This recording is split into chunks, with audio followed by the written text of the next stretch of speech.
Bonjour et bienvenue à cette troisième Buckingham News en français. Commençons aujourd'hui par une page politique. En effet, cela fait déjà 6 mois que la France a un nouveau président, Emmanuel Macron. Notre correspondant, Ryan, se trouve à Paris et nous en parle. Il y a 6 mois, la France a connu l'un des tournants politiques les plus importants de son histoire. Tout a commencé le 23 avril 2017. Le premier tour de l'élection présidentielle s'est révélé plein de surprises, puisqu'aucun des deux partis de droite et de gauche classiques, traditionnellement favoris, ne s'est qualifié pour le second tour. Une situation inédite qui mérite une analyse profonde.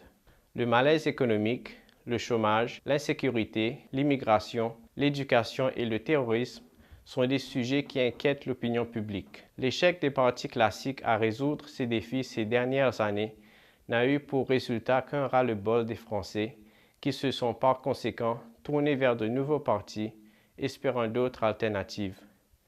Les Républicains et le Parti socialiste sont tous deux arrivés 3e et 5e, du jamais vu. Le nouveau parti En Marche a quant à lui recueilli 24% des voix et le Front national 21,3%.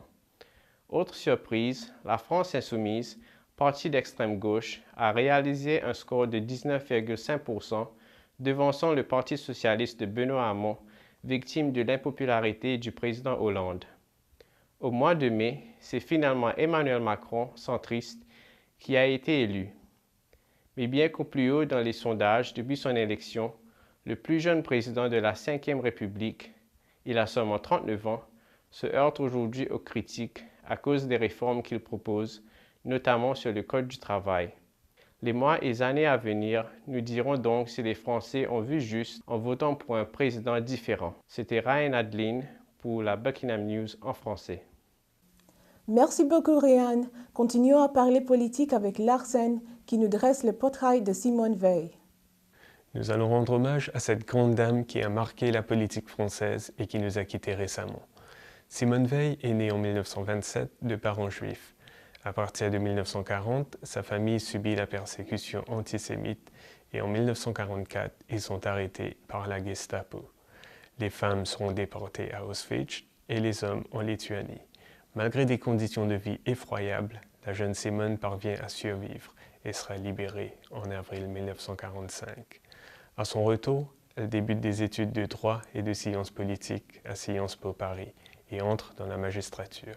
Puis, elle devient ministre de la Santé dans le gouvernement de Jacques Chirac en 1974.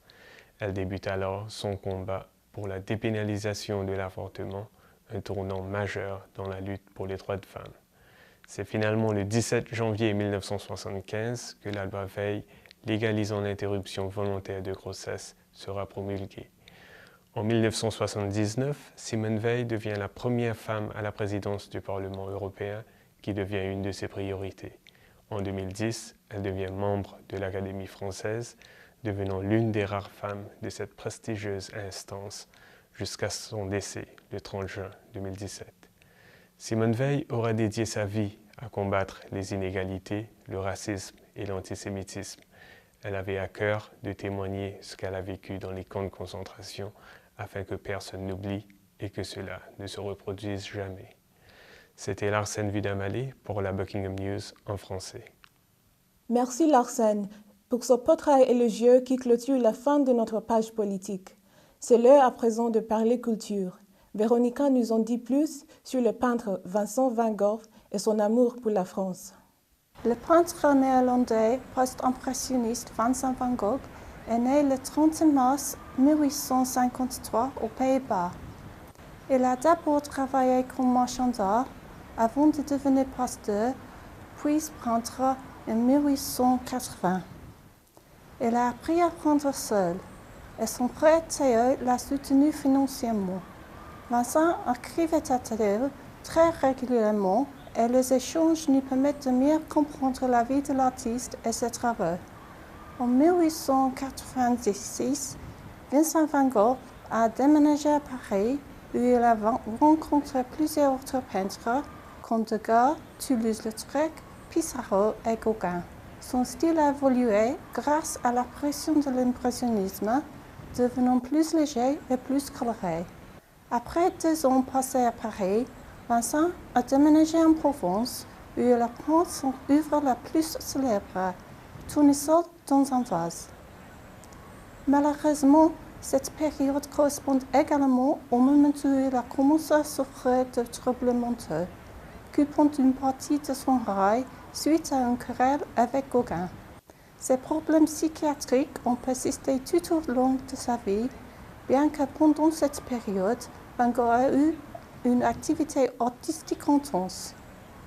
Mais en juillet 1890, âgé de seulement 37 ans, son instabilité mentale a entraîné son suicide. Sur le plan artistique, l'immigration de Vincent Van Gogh en France a été une réussite, mais sa vie personnelle a été parsemée de crises de démence et il n'a jamais rencontré le succès professionnel de son vivant. C'était Véronica Stunt pour le Buckingham News en français. Merci beaucoup Véronica pour cette biographie passionnante. De la peinture à la littérature, il n'y a qu'un pas. Retrouvons Tom qui nous parle d'Eugène Ionesco. Eugène Ionesco est né le 26 novembre 1109 à Slatina, en Roumanie, d'un père juriste et d'une mère fille d'un ingénieur français. Pendant sa jeunesse, toute la famille est partie pour la France. Après le divorce de ses parents en 1925, le jeune Eugène est rentré en Roumanie et est devenu étudiant en lettres françaises à l'université de Bucarest. En 1938, il a déménagé en France pour faire une thèse, mais le début de la Deuxième Guerre mondiale l'a contraint à rentrer une fois de plus en Roumanie. Il n'y est cependant pas resté longtemps, car une fois la Roumanie en guerre, il a de suite regagné la France. Le conflit terminé, la citoyenneté française lui a été accordée.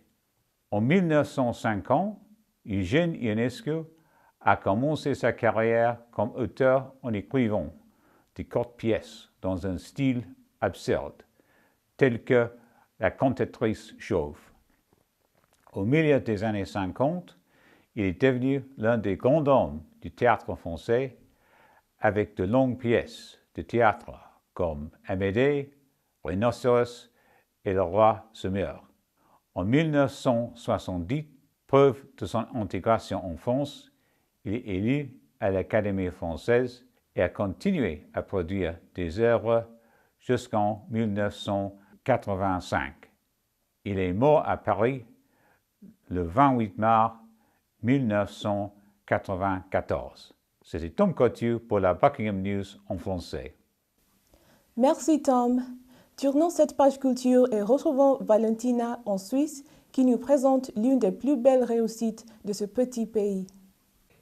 La Croix-Rouge est en effet une belle réussite francophone. En 1863, 5 Suisses ont créé le Comité international de secours aux blessés, qui sera rebaptisé la Croix-Rouge. Le projet s'est monté sur une idée de Henri Dunant, un Genevois, choqué par la cruauté et l'horreur de la guerre. Il voulait aider les blessés qui n'avaient pas assez de traitement médical et a donc l'idée de créer cette association caritative. Tout naturellement, l'emblème de l'organisation a rendu hommage à la Suisse, en croix rouge sur fond blanc, l'inverse du drapeau national.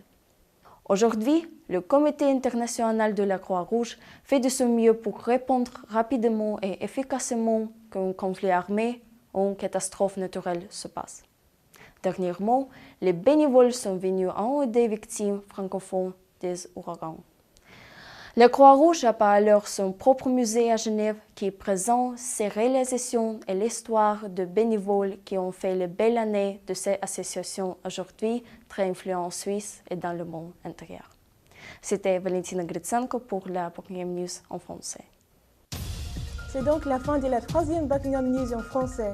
Toute l'équipe vous remercie pour votre attention et vous dit à la prochaine fois.